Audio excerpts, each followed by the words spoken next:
Bible एक वर्ष में। नमस्कार, आप सबका बाइबल एक वर्ष में स्वागत है। आप सब ने जो कदम उठाया है प्रभु के वचन सुनने के लिए, यह हमारे जीवन के अंधेरों को दूर करेंगे और हमें प्रभु के प्रकाश में चलाएंगे। आज हम गणना ग्रंथ का अध्याय 13, 14, 15 और स्रोत ग्रंथ का 95 स्रोत सुनेंगे। प्रभु का वचन सुनने से पहले आइए हम ईश्वर से प्रार्थना करें। हे प्रभु, हम आपका वचन सुनने वाले हैं। हमारे मन की आंखें खोलें और हमें आध्यात्मिक प्रज्ञा दें ताकि हम आपको जान सकें और आपके वचन के अनुसार अपना जीवन जिए। यह हम मांगते हैं आपसे प्रभु यीशु के नाम, आमीन। गणना ग्रंथ अध्याय 13, कानान देश का निरीक्षण। प्रभु ने मूसा से कहा, जो कानान देश में इजरायलियों को देने जा रहा हूं, उसकी टोह लगने के लिए आदमियों को भेजो, हर एक वंश में से एक प्रतिष्ठित व्यक्ति को। इसलिए प्रभु की आज्ञा पाकर मूसा ने उन्हें पारान के उजार खंड से भेजा।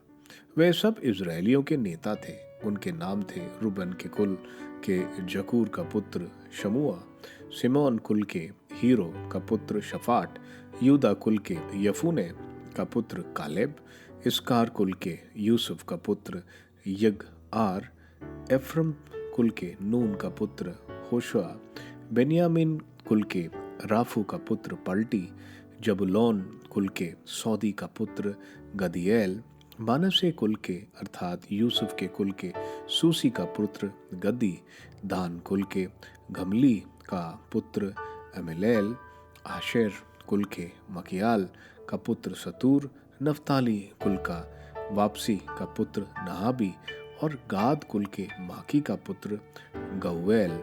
ये उन पुरुषों के नाम हैं जिन्हें मूसा ने देश की टोह लगाने भेजा। मूसा ने नून के पुत्र होशुआ का नाम योशुआ रखा। मूसा ने उन्हें कानान देश की टोह लगाते भेजते समय उनसे कहा, यहाँ से नगैब होकर पहाड़ी प्रदेश जाओ। उस देश की स्थिति जांच कर देखो कि वहाँ के लोग बलवान हैं या निर्बल, उनकी संख्या अधिक है या कम, उनके देश की हालत अच्छी है या बुरी, वे नगर जिनमें वे रहते हैं कैसे हैं, परकोटे वाले हैं या और वहाँ की भूमि कैसी है, उपजाऊ है या ऊसर, उनमें वन जंगल है या नहीं, वहाँ के फलों में से भी कुछ आने का साहस करो। वह मौसम अंगूरों की फसल का था। इस पर वे सिन के उजाड़ खंड से राहोब तक चलते गए, जहाँ से हामात की ओर मार्ग जाता है, और उन्होंने उस भूमि की टोह लगाई। वे नागेब होते हुए हेब्रोन तक पहुँचे। वहाँ अनाक के वंशज अहिमान, शेशै और तलमै रहते थे। हेब्रोन नगर मिस्र के सियोन नगर से 7 वर्ष पहले बसा था। वे एशकॉल घाटी तक पहुँच गए। वहाँ उन्होंने फल लगी अंगूर की एक बेल काटी। उनमें 2 व्यक्ति उसे एक डंडे पर लटका लाए। वे कुछ अनार और अंजीर भी लेते आए। उस अंगूर के गुच्छे के कारण जिसे इजरायलियों ने वहां काटा था, वह घाटी का नाम एशकॉल घाटी, अंगूर घाटी पड़ गया। टोह लगाने वालों का वृत्तांत। 40 दिन बाद वे उस देश की टोह लगाकर लौटे। वे पारन की मरुभूमि के कादेश नामक स्थान पर मूसा, हारून और इजरायली के सारे समुदाय के पास आए। उन्होंने उनके और सारे समुदाय के सामने अपना विवरण प्रस्तुत किया और उन्हें उस देश के फल दिखाए। उन्होंने मूसा से कहा, हम उस देश में गए जहां आपने हमें भेजा था। वहां दूध और मधु की नदियां बहती हैं। ये रहे वहां के फल। वहां के निवासी बलवान हैं, उनके नगर सुरक्षित और बड़े हैं। हमने वहां आनाक के वंशजों को भी देखा है।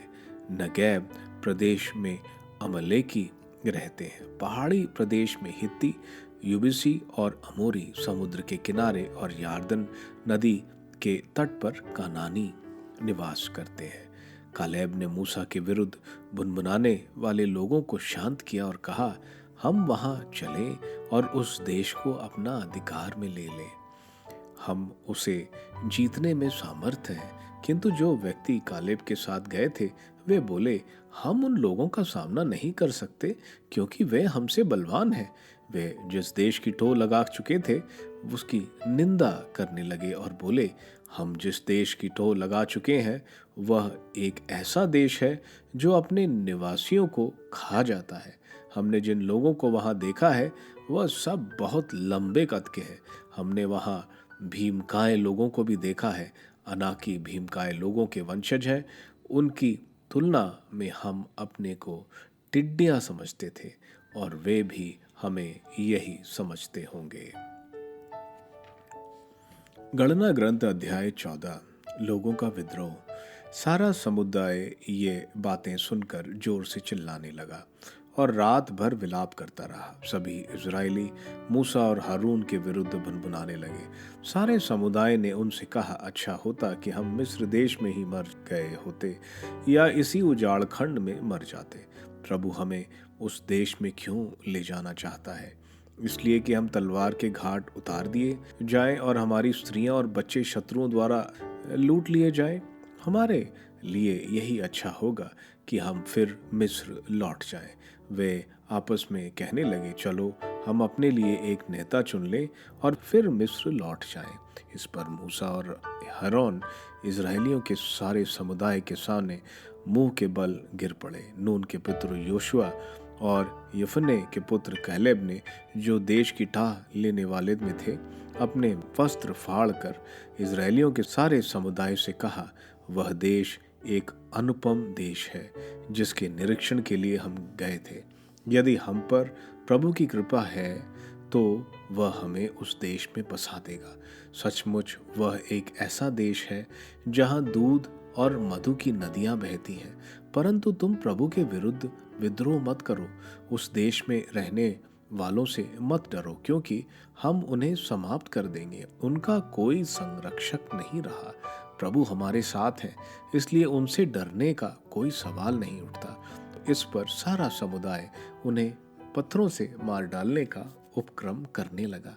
तब प्रभु की महिमा दर्शन कक्ष के ऊपर सब इजरायलियों को दिखाई पड़ी और प्रभु ने मूसा से कहा, ये लोग कब तक मेरी निंदा करते रहेंगे?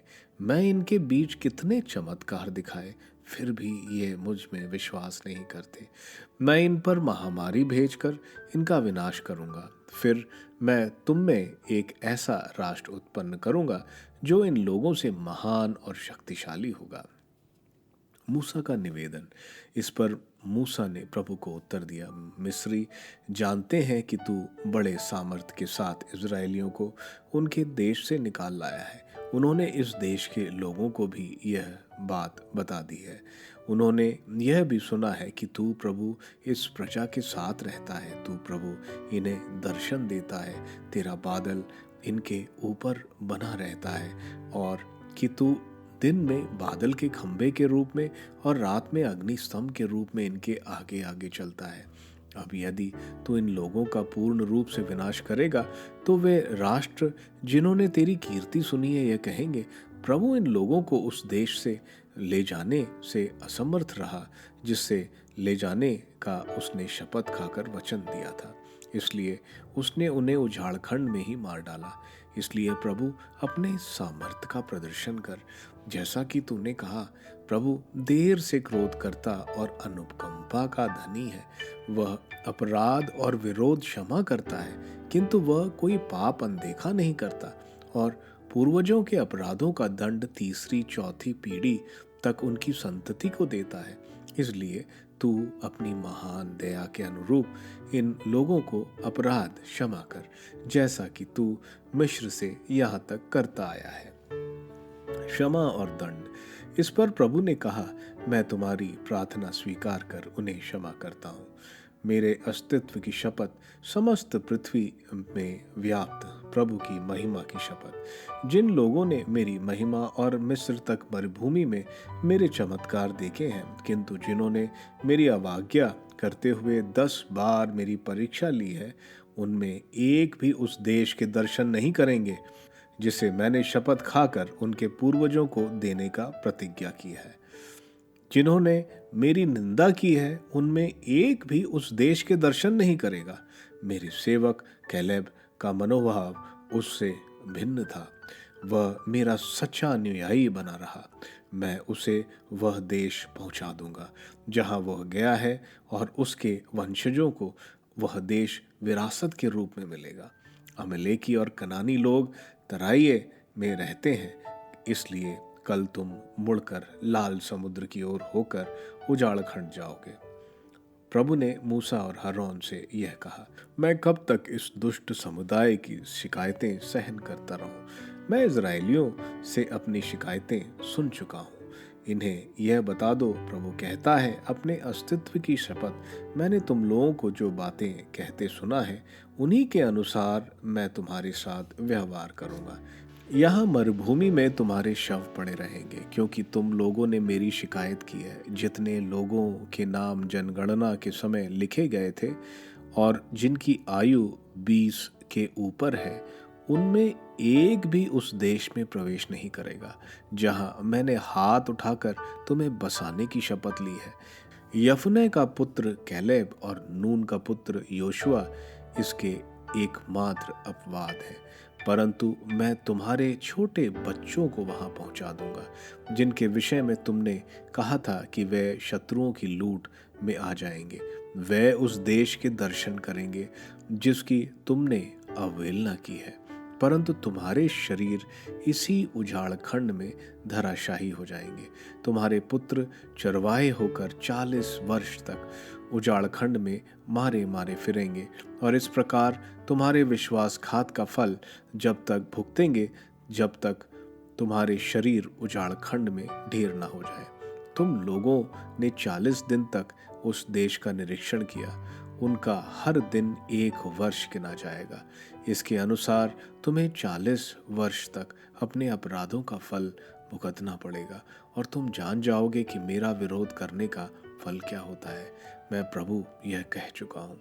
इस दुष्ट समुदाय ने मेरा विरोध किया है। मैं इसके साथ यही व्यवहार करूँगा। यह इस मरुभूमि में समाप्त हो जाएगा। यह लोग सब के सब यहाँ मर जाएंगे। जिन लोगों को मूसा ने देश को भेद लेने भेजा था और जिन्होंने लौटने पर उस देश के विषय में झूठ बोलते हुए सारे समुदाय को उसके विरुद्ध भुनभुनाने के लिए उकसाया था, जो लोग उस देश के विषय में झूठ बोले थे वे प्रभु के सामने महामारी से मर गए। जो लोग उस देश की ठो लगाने गए थे उनमें केवल नून का पुत्र योशुआ और युफने का पुत्र कैलेब जीवित रह गए। इजरायलियों की असफलता। जब मूसा ने ये बातें सब इजरायलियों को सुनाई तब लोगों ने बहुत शोक मनाया। वे दूसरे दिन बड़े सवेरे उठकर उस पहाड़ी प्रांत की ओर चल पड़े और बोले, हमने पाप किया है जिसके विषय में प्रभु ने प्रतिज्ञा की। हम उस स्थान पर जाने के लिए तैयार हैं। किंतु मूसा ने उत्तर दिया, तुम प्रभु का आदेश भंग क्यों करते हो? तुम इसमें सफल नहीं होगे। प्रभु तुम्हारे साथ नहीं है, इसलिए उधर मत जाओ, नहीं तो तुम्हारे शत्रु तुम्हें पराजित करेंगे। वहां अमलेकी और कनानी तुम्हारा सामना करेंगे और तुम तलवार के घाट उतार दिए जाओगे। तुम प्रभु के विमुख हो गए हो, इसलिए प्रभु तुम्हारे साथ नहीं होगा। लोगों ने पहाड़ी प्रदेश की ओर प्रस्थान किया, यद्यपि प्रभु के विधान की मंजूषा और मूसा शिविर में रह गए। तब पहाड़ी प्रदेश के रहने वाले अमेलिकों और कनानियों ने उतरकर उन्हें पराजित किया और हुरमा तक भगा दिया। गणना ग्रंथ अध्याय 15। बल, अन्न बलि और अर्ध।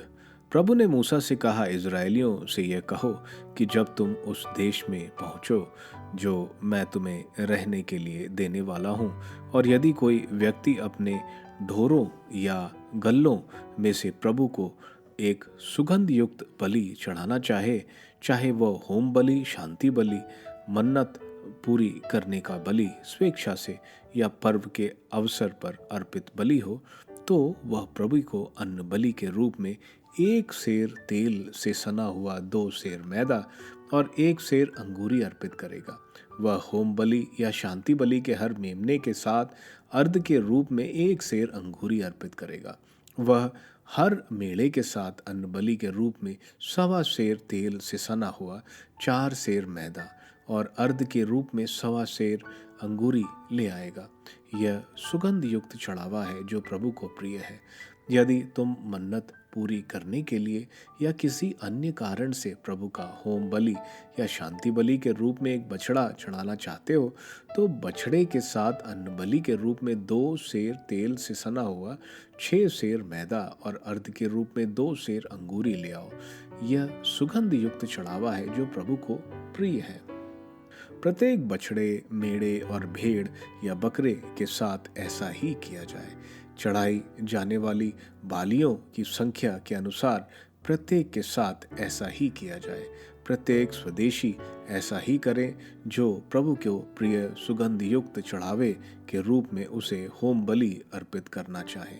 यदि तुम्हारे साथ कोई विदेशी प्रवासी रहता हो या तुम्हारे साथ पीढ़ियों से रहता चला आ रहा है और वह प्रभु को सुगंध युक्त चढ़ावा अर्पित करना चाहे, तो वह उसी विधि का पालन करे जिसके अनुसार तुम होम बलि चढ़ाते हो। तुम्हारे लिए और तुम्हारे साथ रहने वाले प्रवासी के लिए एक ही विधि होगी। यह तुम्हारे लिए पीढ़ी दर पीढ़ी चिरस्थायी आदेश है। प्रभु की दृष्टि में जैसे तुम हो वैसे ही प्रवासी भी है। वही विधि और वही आदेश तुम्हारे लिए होगा और तुम्हारे साथ रहने वाले विदेशी प्रवासियों के लिए भी। नए आटे का अर्पण। फिर प्रभु ने मूसा से कहा, इज़राइलियों से कहो कि जब तुम उस देश में पहुंचो जो मैं तुम्हें देने वाला हूं, तब यदि तुम उस देश की रोटी खाओगे तो पहले प्रभु को इसका एक भाग चढ़ाओ। तुम नए आटे से बनी एक रोटी लेकर उसे खलिहान के चढ़ावे के रूप में अर्पित करोगे। तुम पीढ़ी दर पीढ़ी प्रभु को अपने इस नए आटे से चढ़ावा अर्पित करोगे। अनजाने दोष का प्रायश्चित।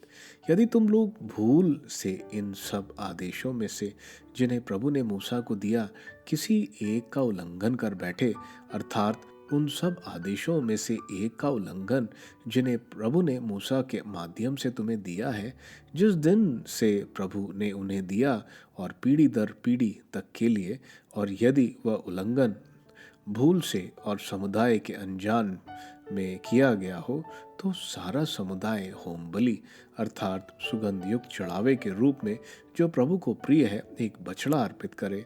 उसके साथ निर्धारित अन्न बलि तथा अर्ध और इसके अतिरिक्त प्रायश्चित बलि के रूप में एक बकरा। याजक सारे इजरायली समुदाय के लिए प्रायश्चित विधि संपन्न करे और उन्हें क्षमा मिलेगी, क्योंकि यह उल्लंघन भूल से किया गया और उन्होंने इसके लिए प्रभु को प्रायश्चित बलि चढ़ाई। इजरायलियों के सारे समुदाय और उनके बीच रहने वाले विदेशियों को क्षमा मिलेगी, क्योंकि सभी लोग उस भूल से किए हुए अपराध के भागी थे। परंतु यदि एक व्यक्ति भूल से किसी आज्ञा का उल्लंघन करे तो वह प्रायश्चित बलि के लिए 1 वर्ष की बकरी चढ़ाए। याजक प्रभु के सामने उस व्यक्ति के लिए जिसने भूल से अपराध किया है प्रायश्चित की विधि संपन्न करे और इसके बाद उसे क्षमा मिलेगी। यदि कोई भूल से अपराध करे तो इज़राइल में रहने वाले स्वदेशी और प्रवासी दोनों के लिए यही नियम लागू होगा। परंतु यदि कोई चाहे वह स्वदेशी हो या प्रवासी जानबूझकर अपराध करता है तो वह प्रभु की निंदा करता है। ऐसा व्यक्ति जाति से बहिष्कृत कर दिया जाए, क्योंकि उसने प्रभु के आदेश का तिरस्कार और उसकी आज्ञा का उल्लंघन किया है। उसका पूर्ण बहिष्कार किया जाए, उसका दोष उसके सर पड़ेगा। विश्राम दिवस के भंग का दंड। जिस समय इजरायली उजाड़ खंड में थे, एक व्यक्ति विश्राम दिवस पर लकड़ी बीनते पकड़ा गया। जिन लोगों ने उसे लकड़ी बीनते पकड़ा था वे उसे मूसा, हारून और सारे समुदाय के सामने ले आए। उन्होंने उसे हवालात में रखा, क्योंकि वह तब वे समझ नहीं पाए थे कि उसके साथ कैसा व्यवहार होना चाहिए। प्रभु ने मूसा को बताया कि उस व्यक्ति को मृत्यु दंड दिया जाए। सारा समुदाय मिलकर उसे शिविर के बाहर पत्थरों से मार डाले। इसलिए प्रभु ने मूसा को जैसा आदेश दिया था, सारे समुदाय ने उसे शिविर से बाहर ले जाकर पत्थरों से मार डाला। वस्त्रों के धब्बे और उनका आशय। प्रभु ने मूसा से कहा, इज़राइलियों से कहो कि वह पीढ़ी दर पीढ़ी अपने वस्त्रों के कोने में धब्बे लगाए रहें और हर कोने के धब्बे पर नीले रंग का डोरा लगाए। इन धब्बों के लगाने का आशय यह है कि उन्हें देखकर तुम्हें प्रभु के सब आदेश याद आते रहें, जिससे तुम उनका पालन करते रहो और अपने हृदय और आंखों की लालसाओं में फंसकर मेरे साथ विश्वासघात नहीं करो। इस प्रकार तुम मेरे आदेशों का पालन करने का ध्यान रखोगे और अपने ईश्वर के सामने पवित्र बने रहोगे। मैं प्रभु तुम्हारा ईश्वर हूँ और तुम्हें इसलिए मिस्र देश से निकाल लाया हूँ कि मैं तुम्हारा ईश्वर हूँ। मैं प्रभु तुम्हारा ईश्वर हूँ। स्तोत्र ग्रंथ स्रोत 95। उपासना का आह्वान। आओ हम आनंद मनाते हुए प्रभु की स्तुति करें, अपने शक्तिशाली प्राणकर्ता का गुणगान करें। हम धन्यवाद करते हुए उसके पास जाएं, भजन गाते हुए उसे धन्य कहें, क्योंकि हमारा प्रभु शक्तिशाली ईश्वर है।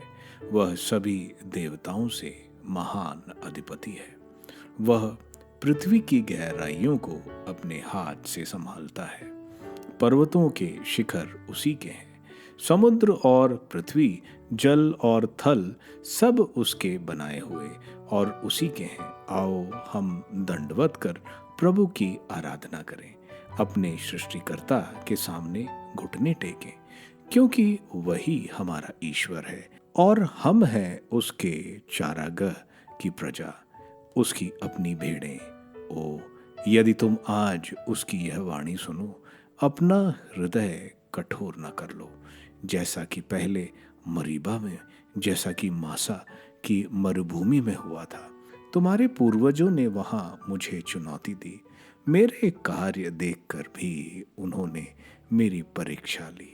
वह पीढ़ी मुझे 40 वर्षों तक अप्रसन्न करती रही और मैंने कहा, उनका हृदय भटकता रहा, वे मेरे मार्ग नहीं जानते। तब मैंने क्रुद्ध होकर यह शपथ खाई, वे मेरे विश्राम स्थान में प्रवेश नहीं करेंगे। गणना ग्रंथ के अध्याय 13 में हम देखते हैं, ईश्वर बोलते हैं कि ईश्वर कानान देश को इजरायलियों को देने जा रहे हैं। उसकी निरीक्षण करने के लिए हर कुल से एक चुना नेता भेजा जाता है, यानी 12 जासूस। इसमें एफ्रम कुल का जोशुआ, जिसका नाम पहले होशुआ था, उसको मूसा ने यीशुआ रखा, जिसका हिब्रू में अर्थ है ईश्वर बचाता है, यानी यावे सेव्स। दूसरा यूदा वंश का कैलेब। यह 12 जासूस दक्षिण से नागेब हेब्रोन होते हुए उत्तर में लेबो हामात तक गए। हेब्रोन हमें मालूम है जहां इब्राहिम, इसहाक और याकूब रहते थे। यहीं पर इब्राहिम ने 5 राजाओं को अपने 318 लोगों के साथ हराया था और यहीं पर इन सब की कब्रें भी हैं। प्रभु शायद इजरायलियों की परीक्षा ले रहे थे, क्योंकि उनको मालूम था कि जासूस क्या खबर लाएंगे। क्या इजरायली ईश्वर पर विश्वास करेंगे या डरेंगे? ऐसा ही होता है। 40 दिन के बाद 12 जासूस वापस आते हैं और बोलते हैं कि भूमि तो बहुत समृद्ध है, वहां दूध और मधु की नदियां बहती हैं, लेकिन वहां के लोग बलवान हैं, वे लंबे अनाक के वंश के हैं और उनके सामने हम टिड्डियां जैसे हैं। कैलेब और जोशुआ ही इसके खिलाफ बोलते हैं। ये लोग ईश्वर के सामर्थ को भूल जाते हैं, कैसे ईश्वर इन लोगों को मिस्र से निकाल कर लाए थे। अध्याय 14 में हम देखते हैं, लोग विद्रोह करते हैं कि मूसा उनको इस मरुभूमि में क्यों ले आए। वे ईश्वर के खिलाफ बोलते हैं कि अच्छा होता हम उजाड़ खंड में मर जाते, लेकिन हम कानान देश में क्यों लाए गए कि हम तलवार की घाट हमारे बच्चे और पत्नियों को उतारें। वे ईश्वर के खिलाफ विद्रोह करते हैं और कहते हैं, हम मिस्र वापस जाएंगे, वहां हमें ले जाने के लिए एक नेता नियुक्त करें। मूसा और हारून समझ जाते हैं कि इजरायलियों ने कितना घोर पाप किया है और वह समुदाय के सामने मुंह के बल गिर जाते हैं। योशुआ और कैलेब अपने कपड़े फाड़ देते हैं। ईश्वर महिमा के साथ दर्शन कक्ष में दिखाई देते हैं। वह उनके विश्वास न करने पर क्रोधित थे और मूसा को बोलते हैं कि मैं महामारी से इन सब का विनाश कर दूंगा। लेकिन मूसा से प्रभु एक बड़ा राष्ट्र बनाएंगे। मूसा प्रभु से निवेदन करते हैं कि आप ऐसा ना करें, क्योंकि मिस्री जानते हैं कि ईश्वर ने अपने बाहुबल से इनको मिस्र से निकाल लिया था। अब ऐसा करने पे वो सोचेंगे कि आप इन लोगों को कानान देश ले जाने में असमर्थ थे। इसके अलावा ईश्वर अपने प्रतिज्ञा जो अब्राहम, इसहाक और याकूब को कहा था उसको याद करें, और आप ईश्वर हैं जो देर से क्रोध करते, अनुकंपा में धनी और अपराध और विरोध क्षमा कर देते हैं। इस पर हम देखते हैं कि ईश्वर उनको क्षमा करते हैं, लेकिन प्रभु बोलते हैं क्योंकि इन लोगों ने विश्वास नहीं किया, इनमें कोई भी कानान देश नहीं पहुंच पाएगा। सारे के सारे जो 20 वर्ष से ऊपर हैं वह इस मरुभूमि में मर जाएंगे। सिर्फ इनके बच्चे जिनकी ये चिंता करते थे वे ही कानान देश प्रवेश करेंगे। इसके अलावा सिर्फ कैलेब और यीशुआ ही कानान देश प्रवेश कर पाएंगे। जितने दिन जासूस कानान देश में थे यानी 40 दिन, उतने साल यानी 40 साल वे उजाड़ खंड में भ्रमण करेंगे। इसके साथ हम देखते हैं 10 जासूस जिन्होंने गलत खबर दी थी और लोगों को भड़काया, वे प्रभु के सामने महामारी में मारे गए। लोग इसके बाद शोक करते हैं और अब वो कानान देश जाने को तैयार हो जाते हैं। मूसा उनको मना करते हैं क्योंकि प्रभु ने उन्हें वहां अब जाने से मना किया था, लेकिन फिर भी वे ये सोचते हैं कि वे बिना प्रभु के सहायता के कानान पर विजय पाएंगे। लेकिन अमेलेकियों और कनानियों ने उन्हें पूरी तरह खदेड़ा और होर्मा तक भगा दिया। यह विद्रोह इज़राइल आज तक याद करते हैं जब उन्होंने प्रभु पर विश्वास नहीं किया। अध्याय 15 में हम देखते हैं कुछ विविध नियम जब इजरायली कानान देश में रहेंगे उस वक्त यह करेंगे। इसमें जब वे मेमने, मेढ़ा या बछड़ा बलि चढ़ाते हैं उसके साथ वे अन्न और अंगूरी भी चढ़ाएं। मरुभूमि में कबीले खेती नहीं करते थे और अन्न और अंगूरी उनको जो कारवां व्यापार के लिए जाता था उससे लेते थे, जो महंगा होता था। इसलिए प्रभु उन पर भार नहीं डालना चाहते और ये जब वे कानान देश में रहेंगे तब वे ये चढ़ाएंगे। इसके अलावा ईश्वर को नए आटे की रोटी अर्पण करेंगे। यह नई फसल की पहली रोटी, जैसे इज़राइल के पहलौठे ईश्वर के हैं, उसी तरह पहली फसल ईश्वर की है, क्योंकि कानान देश उनको ईश्वर ने दिया है। इसके बाद अनजाने में किए गए नियम उल्लंघन किसी व्यक्ति या समुदाय से हुआ हो तो होम बलि के साथ अन्न बलि और अर्थ चढ़ाया जाएगा। इसके साथ प्रायश्चित बलि चढ़ाई जाएगी। विश्राम दिवस भंग करने वाले व्यक्ति को मृत्यु, शिविर से बाहर पत्थरों से मारा जाएगा, जैसे ईश निंदा में किया जाता है। इसके बाद हम देखते हैं कि ईश्वर मूसा को बताते हैं कि लोग अपने कपड़े के कोने पर नीले झब्बे लगाएं। यह नीले झब्बे उनको ईश्वर के आदेशों को स्मरण करने में मदद करेगा ताकि वे पाप ना करें और पवित्र रहें। यह हम नए विधान में देखते हैं। मत्ती के सुसमाचार में अध्याय 9 वचन 15 में एक महिला जो 12 साल से रक्तस्राव से पीड़ित थी, वह प्रभु के झब्बे यानी हेम को छूती है और चंगी हो जाती है। स्रोत ग्रंथ के स्रोत 95 में हम देखते हैं स्रोतकार आह्वान कर रहा है कि अपना हृदय कठोर नहीं करो। अगर ईश्वर की वाणी सुनते हो जो हमने गणना ग्रंथ के 14वें अध्याय में सुना, उसी का बखान कर रहा है। इसलिए वे 40 वर्ष तक मरुभूमि में भटकते रहे और वे सारे मरुभूमि में मारे गए। क्या हम प्रभु की वाणी सुनकर अनसुना करते हैं? आप सबको धन्यवाद ईश्वर के वचन सुनने के लिए। मैं आपसे विनती करता हूं कि आप बाइबल एक वर्ष में को दूसरों के साथ शेयर करें, क्योंकि प्रभु का वचन स्वयं प्रभु यीशु है। प्रभु को दूसरों को देने वालों को प्रभु की आशीष जरूर मिलेगी। मैं आप सबका बड़ी बेसब्री से कल इंतजार करूंगा। धन्यवाद।